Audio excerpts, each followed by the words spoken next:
Hi, I'm Heather, and after losing 70 pounds, I realized that the true ticket to my happiness was not my size 4 skinny jeans. In fact, there is much, much, much more to being well and feeling well. So I am now on a mission to inspire other career dieters to change their mindset, gain momentum, and transform their lives so they can finally be well without another fad diet. Thank you so much for joining me this morning.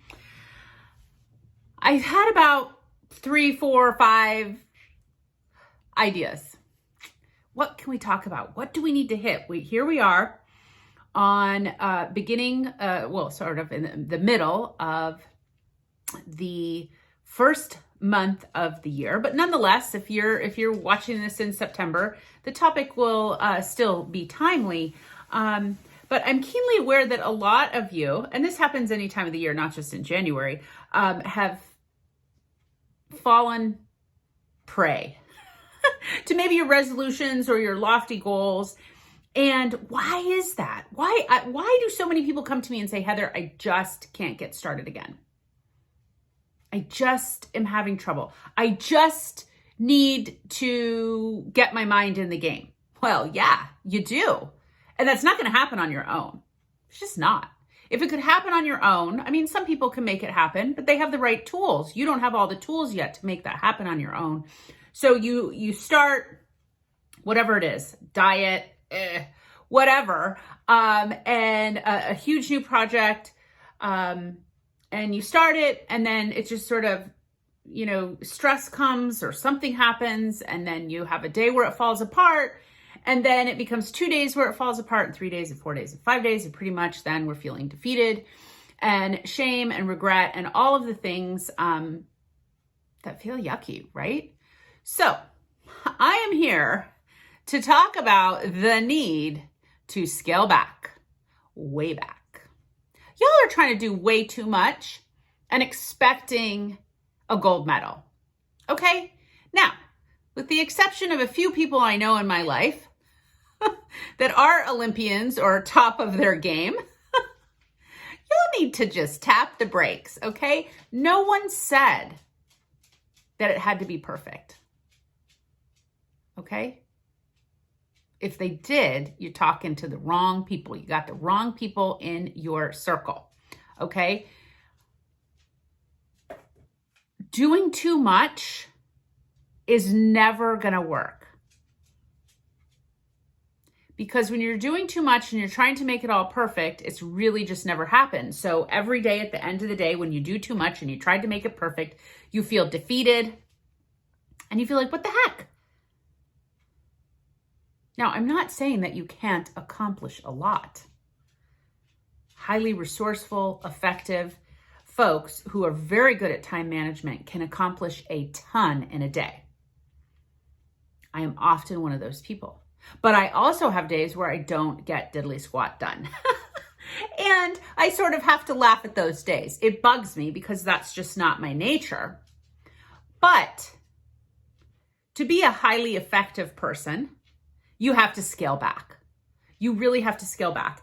And again, I hesitate to keep bringing in my wellness planner that I created, but a few people said, well, Heather, like if you're using this and this is sort of the model of what you do every day. By the way, this is like what my life has looked like forever. This is the way that I plan. This is the way that I look at things. Of course, I've learned a lot about food and nutrition, so that's in here. But I got a little criticism about the 3 spaces for top priorities in your day. Some people, that's not enough. That's not enough space. Oh, yes, it is. Because you, my friend, need to scale back. You shouldn't have, yes, before I say this shouldn't, yes, you should have a master huge to-do list. Okay, I've got one. It's glorious. It's all broken down by subject, by if it's a cleanup organized thing, it's by room. I have my volunteer roles have a whole list. It's huge. And if I looked at that thing every day, I would get nothing done because it's huge. I pull from it a few things each day. And then when I start my day, 9 times out of 10, let's say 5 out of 7 days of the week, maybe 6, I start with the hardest stuff, the biggest stuff, and get it out of the way. Because if you leave the big stuff and the tough stuff that you really got to sink your darn teeth into to the end of the day, you're never going to get it done. Did you just hear my little piglet? I have a little piglet doxy. My co-producer. He wants up when I'm talking. Sorry about that. He's such a little devil. So, do you want to know what happens when you scale back? Because some people are like, oh, I can't do that. I have so much to do. No. I'm going to give you some math ratios. I think they would be ratios. Oh gosh, don't quote me on this, all of you math people out there. But I'm gonna look at some numbers and I'm gonna look at some examples. Little anecdote that I found on the intrawebs. Okay. Let's look at how high performers operate. Guys, they're not doing more. They're just focused. And if there's something that they're trying to get better at, hey, let's do this. Homework assignment right here on this video. Tell me something that you're trying to do now, that you're trying to do better. What are you trying to do better? What are you trying to be more better at? Remember when my little Eloise was like, they're more better than me. And I was like, it's all going to work out. We just have to work a little bit harder. And that is the key, guys. So, a little extra work. Not a ton, but focus on one thing. I want to hear what it is down in the comments. And listen to these numbers, guys. If you spend 15 minutes a day on that thing that you're putting down in the comments right now, focus an extra 15 minutes on it, visualize, sit with it, think about it, research it, write it down, plan, ask questions, get help, just 15 minutes. That's over 90 extra hours that you have spent studying that one thing that you want to be more better at. Now, let's say some days, or let's just say that you've cut way back and you're like, geez, I've got free time. Oh, free time is glorious because you can invest that back into the thing that you're trying to do better. You can build on the 15 minutes and then maybe you can read or listen to a podcast for another 15 minutes. So suddenly you're studying and putting yourself into what you want to do better. And you're doing 30 minutes a day towards that. Let's say it's something with your health. So you've spent 15 minutes planning per day, easy peasy. If you don't know how to do that, please let me know. And then you're like, oh, I can put, I'm getting on track with this. I really need some movement in my life. Another 15 minutes. So now you're to 30 minutes a day. 182 and a half hours in a year you will have dedicated to making yourself better, to learning how to do something. See, the problem here, my folks, my friends, is that you're trying to do it all quickly, rush, instant, and you're not putting in the importance of extra focused work on what you want to be better at. 15 minutes a day. When I hear 15 minutes a day, for me who has a little bit of a problem doing exercise, 91 hours of exercise in a year, to me, that sounds pretty good. Okay, some of you, you're like exercising a lot more, and so your number looks different. But again, it doesn't matter. It doesn't matter.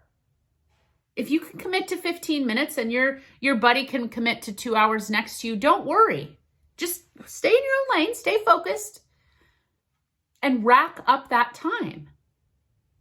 Once you get used to doing 15 minutes and then maybe adding 30 minutes onto it, you're going to find other ways that you can spend more time dedicating it to what you want, how you want to grow. This is the gift of growth, my friends. very small increments of time, committed, consistent throughout the whole year. By the way, we just started the 3rd week of my Gift of Growth series, and it's going really well. If you didn't get in on it in the beginning, there's still tons of time to catch up. Holler and let me know if you'd like to join us. So the reason why I mention this time and how it adds up very nicely, is because I think a lot of you are out and about. This is the anecdote that I saw. I won't read through the whole thing because it's a lengthy deal, but maybe you've heard of this. A lot of you are sort of stuck in a rut. And so you're like sort of a duck in a rut. You're stomping your big old feet around and you're squawking, right? A lot of times when a duck is squawking, it's mad. It's complaining, like, where's the bread? Where are the customers with the bread today? Stomping the big old feet around and you're complaining. And a lot of you are in that state. Maybe you're not voicing your complaints to the public. Maybe you are to your friends or whatnot. But a lot of you are really having an internal struggle with all of that. And so it's really sort of building up. And so by doing better and focusing, even 15 minutes, you get out of sort of that squawking duck mentality, and you have the ability to spread your wings and soar and fly and do better, more like a, I don't know, hawk or eagle or whatever sort of bird sings to you. Am I losing you on this chat today? But I'm trying to pull it all together here. And you're able to show up in a way that you haven't been able to show up for yourself in a long time. Stop thinking that you can fix your entire wellness overnight. Stop thinking that the fact that you don't feel well today has to do with the fact that you can't stay on a diet. No one can stay on a diet, by the way. Okay. So why are you beating yourself up about that? I'm letting you off the hook there. There is so much more that goes into feeling well than the number on the scale going down. Now, believe me, folks, the number on the scale going down, oh, it's glorious. But at some point, you get to a point where you don't need the number to go down. And often people find themselves stuck there. Sometimes you have a huge something at work and you're chugging along, getting to it, building up to the crescendo of the presentation or whatever it is, the promotion. And then you get it. It's sort of like, now what, right? You have to keep going. You have to keep getting better.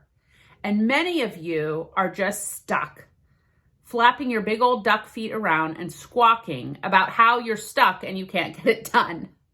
When you could invest 15 minutes a day and be getting a lot further along. And at the end of the year, you're going to be 90 hours, 100 hours, maybe even more hours. And you will have made so much progress just by investing a handful of minutes each day. So I am going to come back and I'm going to look and I'm going to see what you guys put. I put in a little request there in the beginning to post what the thing is. What is the thing that you need to focus on so that you can feel well? There's many parts of your wellness. If you haven't watched my Wellness and You video, I would suggest doing that. I'll put a link to that in with this post so you can find it. It's over on my YouTube channel. If you need more information about how to work with me and get unstuck and stop squawking around doing nothing but complaining, hop on over to my website, heathercentrioni.com. And let's continue this discussion next week. Does that sound good? I really appreciate you tuning in. It means the world to me. Share this with your friends. Keep me up to date on your progress. And I ask you always just, one thing, be well and believe in you.